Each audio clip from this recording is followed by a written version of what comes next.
morning, ladies, and welcome to our Ectopic Pregnancy Support Group. How are you all doing today?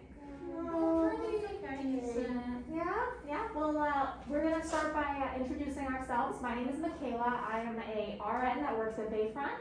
And I'm here today to tell you a little bit more about ectopic pregnancy, because I know, sadly, that is why all of you are here today, right? To learn more about ectopic pregnancy and probably what happened. So why don't we go ahead and start by introducing yourself. Hi, my name's Logan. Nice to meet you guys. Hi, Logan. My name is Nettie. Hi, my name is Hannah. Cool, okay, so I'm glad you guys are here today. First, what we're going to be doing is watching a short video that's going to kind of describe what ectopic pregnancy is. And then afterwards, if you guys have any questions, we can definitely go over that and discuss some more in-depth reasons about ectopic pregnancy. Okay? All right, thank All you. right, I'll go turn on the video. An ectopic pregnancy is a pregnancy that occurs outside the uterus. Normally, fertilization takes place in the widest section of the fallopian tube. The fertilized egg then travels toward the uterus, where it is to be implanted.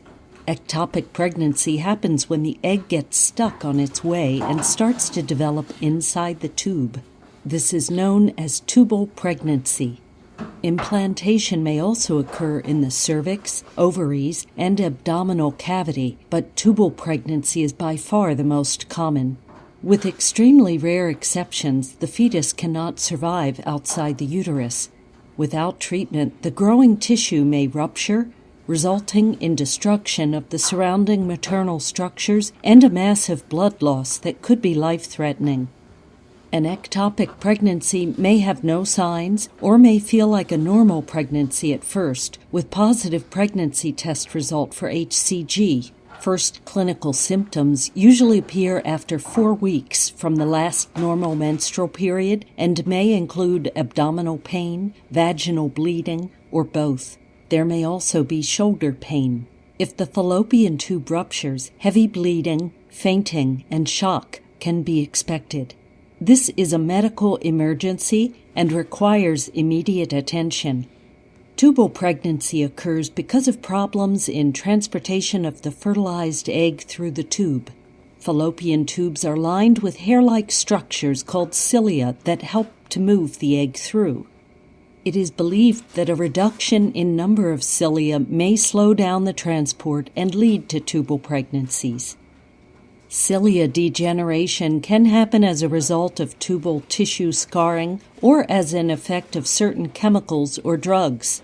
Risk factors include inflammation of fallopian tubes, salpingitis or infection of pelvic organs, pelvic inflammatory disease.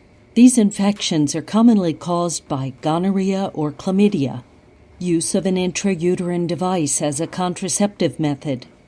Tubal or intrauterine surgeries such as tubal ligation, tubal reversal, and dilation and curettage. Previous ectopic pregnancy. Abnormal fallopian tubes due to birth defects. Smoking. Exposure to certain fertility drugs.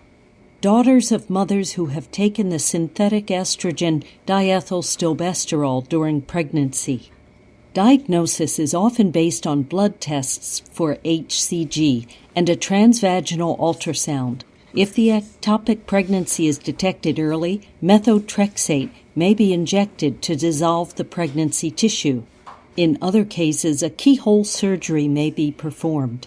If the fallopian tube has ruptured, an emergency open surgery is required. The ruptured tube is usually removed. After treatment, the HCG levels are monitored to ensure that the entire ectopic tissue has been taken out. An HCG level that remains high would require further treatment. All right, wasn't that a really good video? It was very It's very informative. informative. Good. Yeah, it was a good video. I still am a little bit confused about some things. I was just wondering if you could maybe elaborate on some things. That's fine. I just really don't ever want this to happen to me again, and I was wondering if there was any way to prevent this or reduce my risk of this happening. Okay, yeah, prevention is a really good topic to talk about. So you can't really prevent ectopic pregnancy. The only thing that you can do is reducing your risk. It's not like something that you can get a shot for and it will never happen.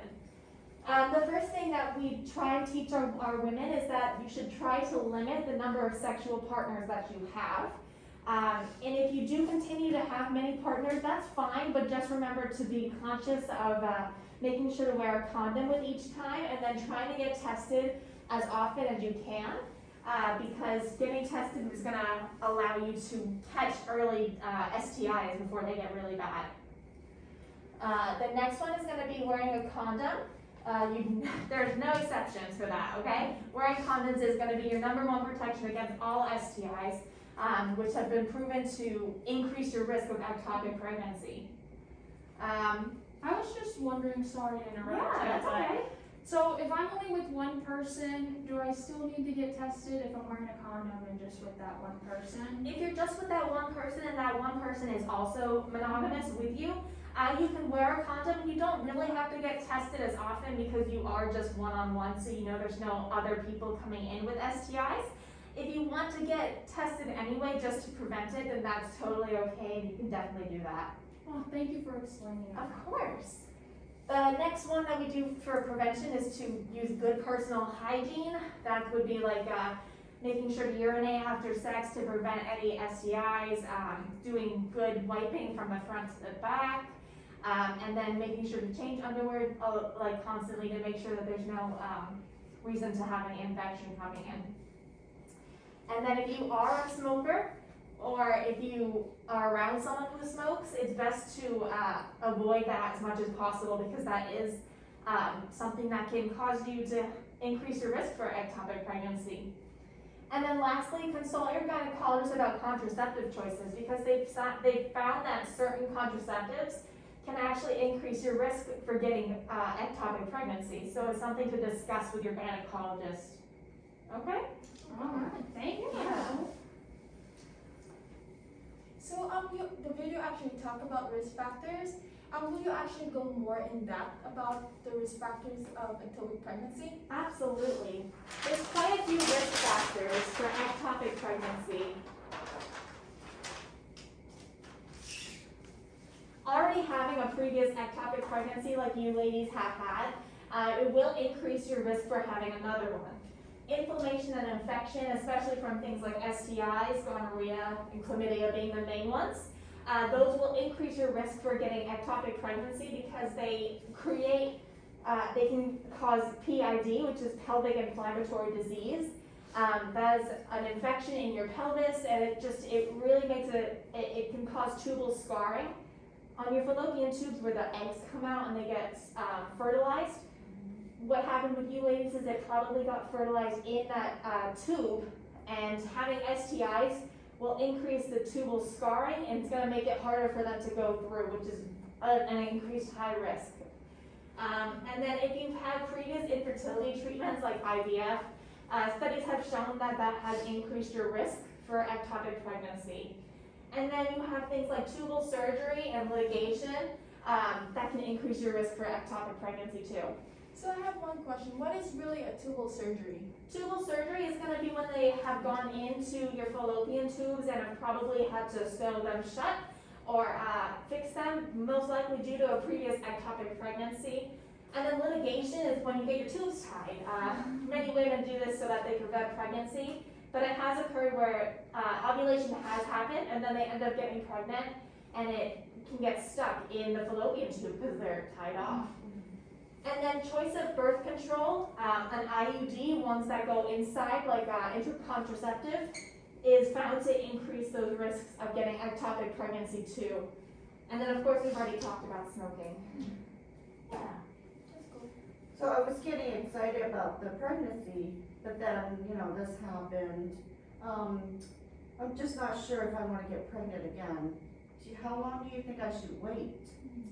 So it is very normal to be apprehensive about getting pregnant again. This is not something that's going to cause you to never have children again.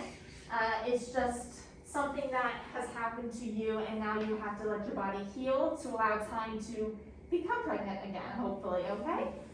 So what now that you've gone through this ectopic pregnancy, you've gotten treated for it, the first thing that we want to do is allow time for your body to heal. It's just gone through a massive change. It's had a baby potentially growing and then it's gotten cut out because it's just messed up in the fallopian tubes. It needs time to heal. So the first thing that doctors tell you to do is to allow at least 3 periods before trying to conceive again. That means that you've ovulated normally at least 3 times and you've been able to expel the egg. And that shows that you are most likely able to conceive normally again because there's no blockage. They also say that using approved birth control to your situation is also going to help. You might have been on IUD beforehand, which we said was a risk factor. Now, talking to your gynecologist would probably steer you in another direction to help get your body ready for the next pregnancy without increasing your risk for having another ectopic pregnancy. And then when your body is still healing, when you're ready to conceive, after those 3 periods, you can start having prenatal vitamins like iron, folic acid, and some calcium to help increase your body's immune and help make your body ready for the baby, to help decrease the chances of something wrong happening inside. Not just ectopic pregnancy, but something else that can happen. And then follow-up visits with your doctor. I'm sure all of you have your visits. You've been going back to the doctor to get tested with blood work? Yes. Yeah. They say that you have to check back with your doctor to get regular blood work until your beta HCG levels, which is used to confirm pregnancy, they have to be below 5, okay? And now normally for a pregnant woman, especially with ectopic pregnancy, they can get super, super high, which I'm sure is the reason why you guys were diagnosed with it, right? The doctor said that you had a high HCG level. Well, now they have to just make sure that it's going down because otherwise that could mean that something is still inside. Especially if you've gotten methotrexate. Did you get methotrexate? Yeah. Yeah? You too got them? So there's a higher possibility, seeing as you didn't have the surgery, that something could still be in there and can cause it to happen all over again. So monitoring those levels are very important, and they say that you should not have exercise or sex until approved by your gynecologist, of course, because he will go off of your beta HCG levels as well as making sure that you are ovulating before you can conceive again. All right, ladies. Do you have any more questions? What are my chances of getting pregnant again, though? Your chances of getting pregnant are 65% of having a successful pregnancy within 2 years of having your ectopic pregnancy. So it might take a little longer for you to get pregnant, but your chances of getting pregnant are quite high.